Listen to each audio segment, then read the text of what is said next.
பிரஜைகள் முன்னணியின் தேர்தல் பிரசார கூட்டம் ஒன்று லிந்துலை அகரகந்த பகுதியில் நடைபெற்றது. பிரஜைகள் முன்னணியின் செயலாளர் நாயகமும் முன்னாள் பாராளுமன்ற உறுப்பினருமான ஜே ஸ்ரீரங்காவும் இதில் கலந்து கொண்டிருந்தார். லிந்துல்ல அகரகந்த பகுதியில் நடைபெற்ற பிரஜைகள் முன்னணியின் தேர்தல் பிரசார கூட்டத்தில் அதிகளவிலான மக்கள் கலந்து கொண்டிருந்தனர். பிரஜைகள் முன்னணியின் செயலாளர் நாயகம் ஜே ஸ்ரீரங்காவும் இந்த கூட்டத்தில் கலந்து கொண்டிருந்ததுடன் 100% பெண்களுக்கு வாய்ப்பளித்துள்ள பிரஜைகள் முன்னணியின் தீர்மானத்துக்கு மக்கள் வரவேற்பு அளித்தனர். பஸ் போய்கிட்டே தான் இருக்கும், போய்கிட்டே இருக்கும், நிற்கும். ஆனா இந்த பஸ்ஸை பொறுத்தவரை 24 மணி நேரம் ஓடிக்கிட்டு இருக்கும். நாங்க எதிர்பார்த்துக்கிட்டது எப்படா இந்த மாதிரி ஒரு பஸ் ஒன்று வரணும்னு.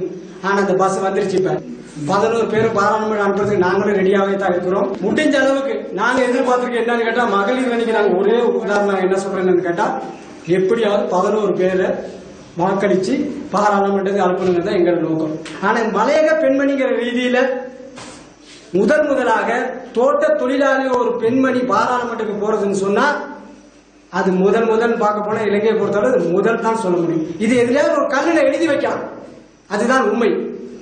நம்ம எல்லாருமே வரவங்கிட்ட எதையுமே கேட்க போறது என்னன்னு கேட்டா, முதல்ல கோயில் பார்த்து கூட எம்டியை கொடு, எங்களுக்கு தவறத்தை கொடு அப்படிங்கிற வார்த்தை மட்டும் தான் கேட்டுருக்காங்க.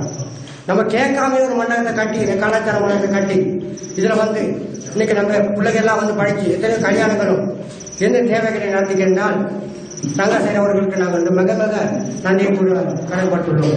அவங்கவுங்க பெரிய பெரிய பணக்காரவங்களும் பெரிய பெரிய சொந்தக்காரவங்களும் தான் பார்லமெண்ட்டுக்கு அனுப்பினான்னு கேள்விப்பட்டிருப்பீங்க.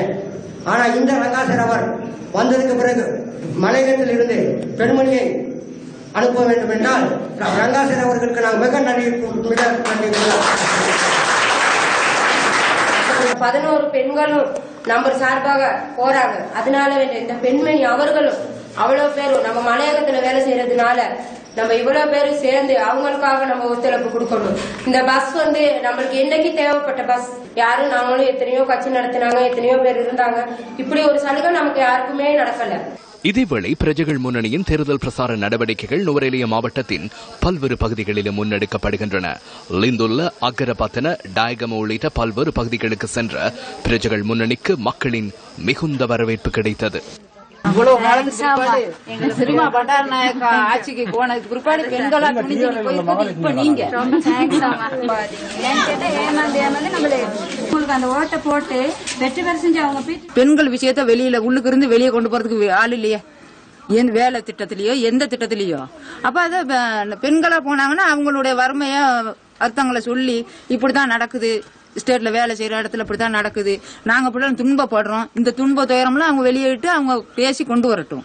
பாராளுமன்றத்தில் மலையக மக்களை பற்றி குரல் எழுப்பியது போல் பிரஜைகள் முன்னணி செயலாளர் நாயகம் தெரிவு செய்த 11 எமது தாய்குலமும் பாராளுமன்றத்தில் அவருடைய குறை நிறைகளை எழுப்புவதற்கு வாக்களித்து மலையக மக்களுக்கு ஒரு தெளிவான விழிப்புணர்வை ஏற்றுமாறு நான் கேட்டுக்கொள்கிறேன். 2015 சரி எங்களுக்கு நல்ல ஒரு புது வாழ்வு கிடைக்கணும்னு நாங்க ஆசைப்படுறோம். அதனால வேண்டி எங்களோட மலையகத்துல எங்களோட சகோதரிகள் வாரதை பத்தி எங்களுக்கு ரொம்ப சந்தோஷமா இருக்குது. அவங்களுக்கு நாங்க கை கொடுப்போம். எங்களுடைய சகோதரிகள் இப்படி வந்தாங்கன்னா எங்களுக்கு உதவியா இருக்கு. அவங்களுக்கு எங்களுடைய மனப்பாடு தெரியும், எங்களுடைய கஷ்டங்கள் விளங்கும், அவங்க எங்களுக்காக எடுத்து பேசுவாங்க.